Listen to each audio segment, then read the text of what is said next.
All right, first of all, I totally understand this is kind of tacky. So I just wanted to address that before I started. It's also happening around 7th Avenue and 57th Street. You can see my Manhattan subway map. So I got that out of the way, if that was annoying you. I wanted to share a story today, and the reason I have this is because it's kind of windy out here. And also I wanted to mention, you see this beautiful mural behind me. I'm shooting at f5, which means my f-stop is 5.0, my aperture, which means you should be able to see what's behind me. Maybe it's a little blurry, but you could make it out, and you could see my friend Gold. There's a mural of Gold back there. That's a whole nother story, and actually I did a whole video about that, and she probably doesn't even know about it, and if she's watching this, I'm not going to tell you which video it was. You have to go back and watch all my videos to figure it out. So, I digress. I want to tell a story today about a psychic. And I don't know if you believe in psychics. I never really believed in psychics before this happened, but it's a great story, and so I wanted to share it. And it's also a story for dog lovers. Like, do you love dogs? Because for me, I like dogs much more than I like people. I think dogs are like almost the highest form of life on the planet in terms of emotional evolution and empathy and compassion, like pure, unadulterated love. Like, dogs are it for me. So I had a dog named Stinson, who was named after Stinson Beach out in San Francisco, and that's a whole other story, but Stinson Beach is a very spiritual place for me. It's one of my favorite places on earth, perhaps my actual, maybe it is my one favorite place on earth. Have you ever run or walked the Dipsy Trail? It's in Marin County. You go to Mill Valley, the Mill Valley Library. There's some wooden steps behind the library. You walk up those steps up to Mount Tamalpais, and it's 6 miles up and back down, and you wind up at Stinson Beach, and Stinson Beach is like the most beautiful place in the history of the world. So I digress for a second time. Psychic. Oh, bees.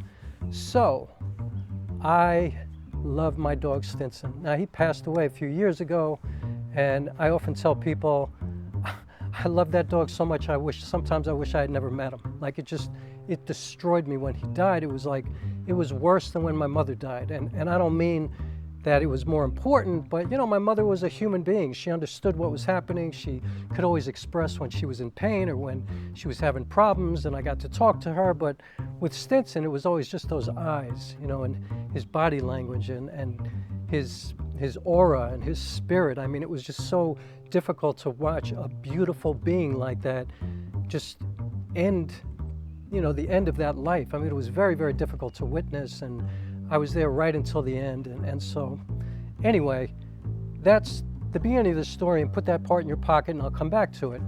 I was doing a play. I was running a play off-Broadway, and my producer at the time brought a friend of hers named Angelo, and Angelo happens to be a psychic. Now, when I heard that, I was like, okay, whatever, he's a psychic. Like, I'm not a psychic kind of guy, or a psychic believing kind of person. So anyway, Angelo came to the show. I had a great performance that night. The energy was great. It was a full house.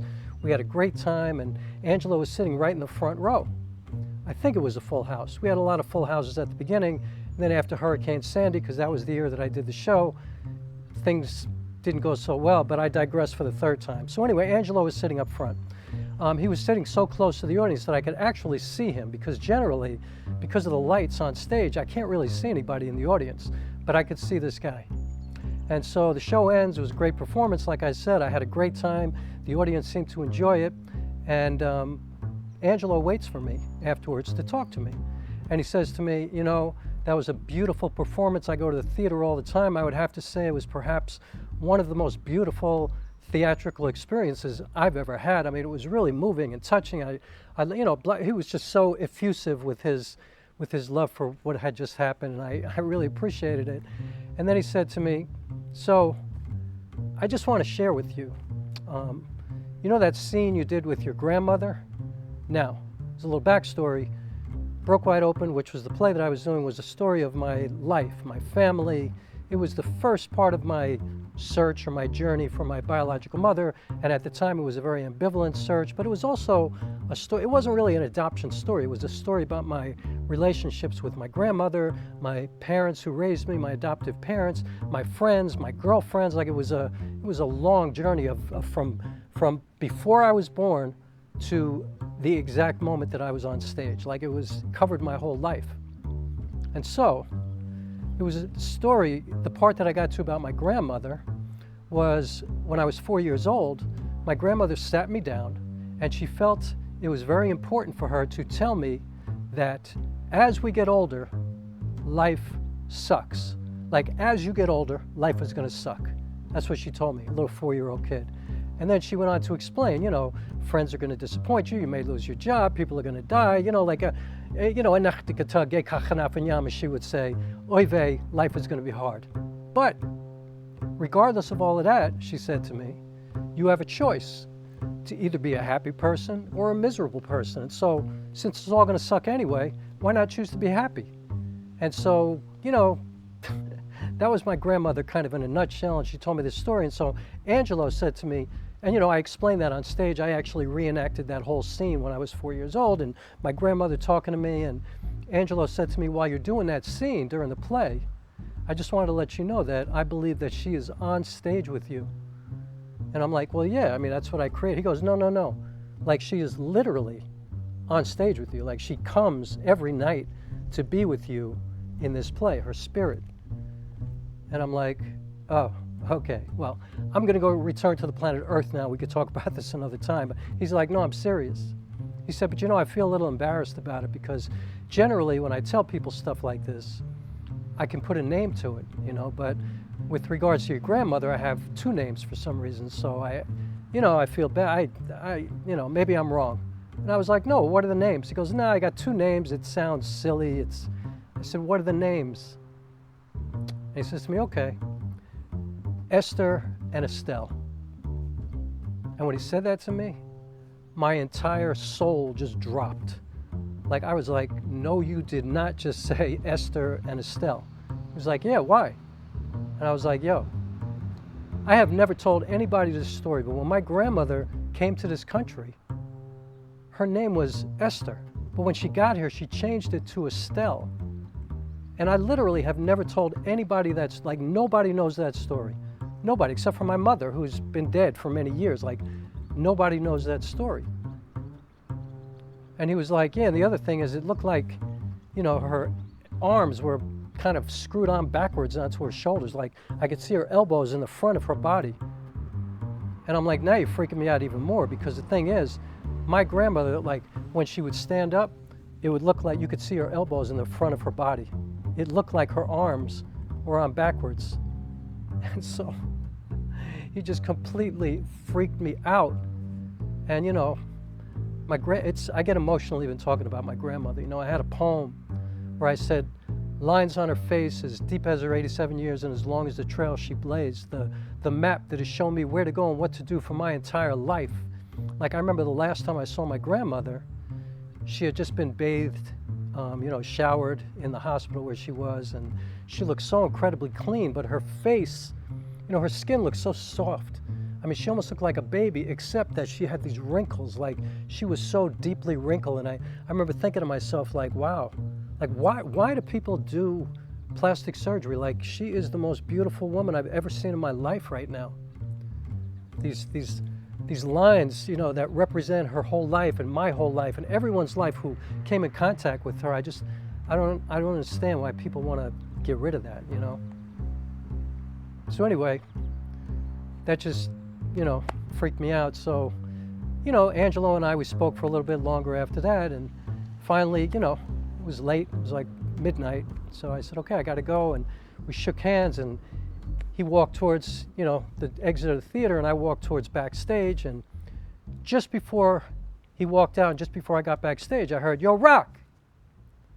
And I turned around, Angelo's standing at the door of the theater. I was like, what? He goes, I almost forgot to tell you. There's a dog backstage. Just before you go on, there's this dog. And he sits there, and he's really, really good. You know, he's very well behaved, but every once in a while he comes around the mural. I had this gigantic mural behind me on stage as part of my set. He goes, every once in a while he comes walking around the mural, but he doesn't walk on the stage, but he looks like he's threatening to do that, but he doesn't actually come on stage. And so here's the thing. Stinson, like I said, I love this dog so much, and he was a German short-hair pointer, so he had spots all over his body. He was a beautiful dog. People sometimes in the street used to call him like a designer dog. He had a brown head and these beautiful expressive eyes, and like I said, a spotted body and a tiny little tail, because short hairs have cropped tails. And so anyway, every night before I went on, I would imagine Stinson sitting backstage right where, you know, the area is where I would go on. And I used to say to him, listen, you wait for me, okay? You wait, you be good. Do not walk on that stage. You just wait here. And I would picture him picking his head up, and I'd pet him, you know, under the scruff of his neck. He loved to be petted there, you know.